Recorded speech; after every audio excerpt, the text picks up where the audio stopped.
À Paris, les combattants politiques pour l'élection à la mairie en 2001 commencent à se faire connaître. À gauche, Bertrand Delanoë a aujourd'hui annoncé sa candidature pour le Parti socialiste. À droite, Jean Tibéri s'étonne que l'on parle de Madame de Panafieux.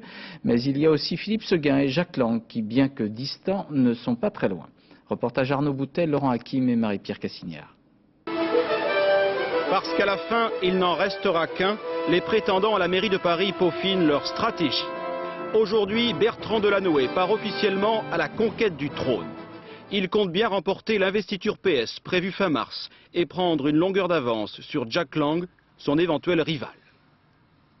Moi, je ne cherche pas à éliminer qui que ce soit. Jacques Lang, que j'aime beaucoup, qui est un ami, il est lui-même en campagne. Bon, moi je le dis, c'est tout. Le maire de Blois fait encore figure de joker. Il attend son heure pour se prononcer, mais il brouille régulièrement les cartes en rappelant qu'il faut un poids lourd dans cette bataille. Entendez par là, un homme comme lui. Toute une série de signes concordants montrent que, précisément à la base, il y a aujourd'hui une volonté de choisir une stratégie de succès. À droite, Jean Tibéri s'accroche à son fauteuil.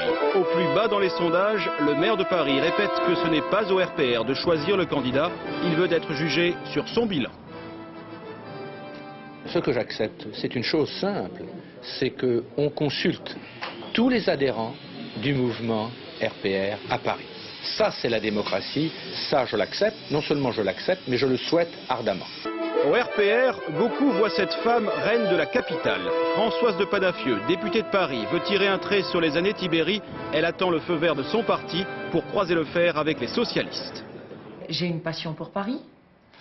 C'est vrai aussi que j'ai une expérience professionnelle parisienne qui m'a donné cette possibilité, ou qui me donne cette possibilité, d'anticiper les mouvements de ma ville.